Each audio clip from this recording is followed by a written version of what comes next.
আসসালামু আলাইকুম এভরিওয়ান, আপনারা সবাই কেমন আছেন? আশা করি সবাই ভালো আছেন। আলহামদুলিল্লাহ, আল্লাহর রহমতে আমিও ভালো আছি। তবে যে ঠান্ডা পড়ছে, এই ঠান্ডার কারণে পাখিগুলো খুব একটা ভালো নেই। অনেক বেশি ঠান্ডা পড়তেছে। প্রায় 8 দিন ধরে আমাদের এখানে শৈত্যপ্রবাহ চলতেছে। দেখতে পারতেছেন আজকে এই বুডারে সকালে অনেকগুলো পাখি মারা গেছে। ওরা একটার উপরে একটা উঠে বসেছিল, অনেক বেশি ঠান্ডা, তার এই জন্য প্রায় একসাথে প্রায় 50টা না 40টার মতো পাখি মারা গেছে। তো এখন এইখানে আমি এই ব্রুডারে আগে আমি দিয়ে দিয়েছিলাম 400 ওয়াট, এখন আমি 100 ওয়াট বাড়াই দিছি। মানে এখানে 3টা 100 ওয়াটের আর একটা 200 ওয়াটের লাইট দিয়ে দিছি। সো এখন দেখতেছি এরা অনেকটা ভালো আছে এক থেকে, মাশাআল্লাহ।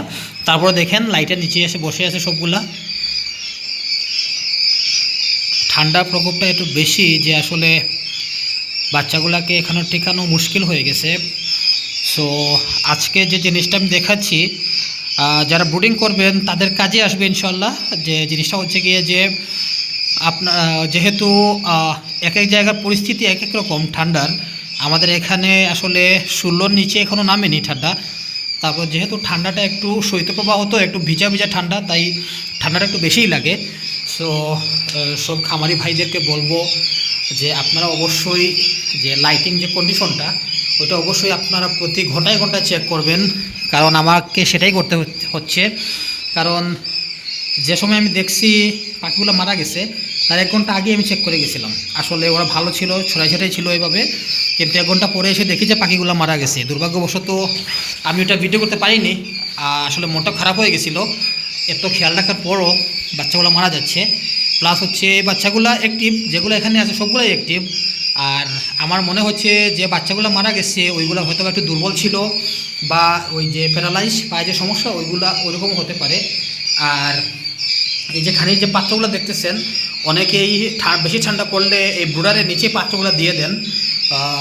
যদি পাখির বাচ্চা বেশি হয়, দয়া করে একদম ব্রুডারের নিচে আপনারা পানির পাত্রগুলো দিবেন না। কারণ হচ্ছে যে যখন প্রথম অবস্থায় প্রথমে 1-2 দিন ব্রুডারটা একটু নিচে রাখতে হয়, আর নিচে রাখার কারণে যখন পানির পাত্রগুলো ঠিক ব্রুডারের নিচে থাকে, তখন বেশি বাচ্চা হলে ওই ব্রুডারের যে জায়গা থাকে ওই জায়গা সমপরিমাণ বাচ্চার জায়গা মানে ঢুকে তারপর আরও এক্সট্রা কিছু জায়গা ওদের নিতে হয়। তখন তারা হয় কি, তারা এরকম পাত্রের উপরে চলে আসে।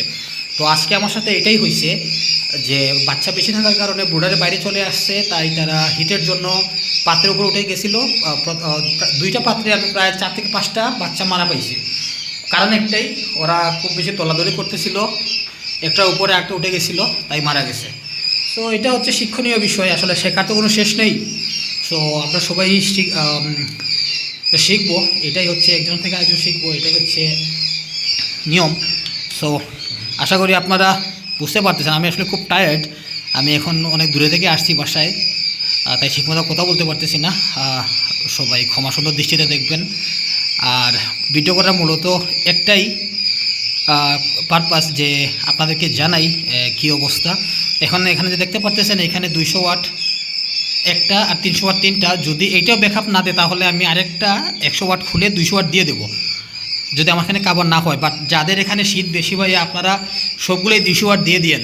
যদি দেখেন যে 200 ওয়াটে বেশি প্রবলেম হচ্ছে, তাহলে বুড়াটা একটু উপরে করে হলেও সবগুলো 200 ওয়াট দিয়ে দিন, সমস্যা নেই।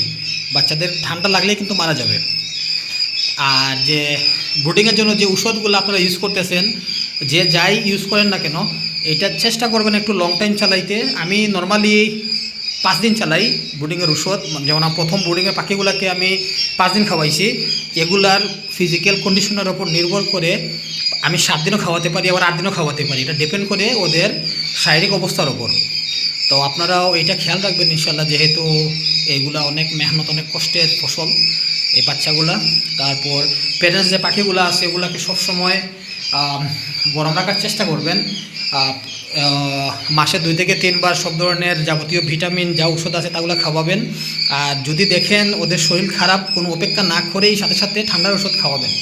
আশা করি ইনশাল্লাহ পাখিগুলো ভালো থাকবে, বাচ্চাগুলো ভালো থাকবে, ডিম থেকে আপনার হ্যাচিং রেশিও ভালো আসবে ইনশাল্লাহ। তো আজকের জন্য এতটুকুই। সবাই ভালো থাকেন, সুস্থ থাকেন। আসসালামু আলাইকুম রহমতুল্লাহি ওয়া বারাকাতুহু।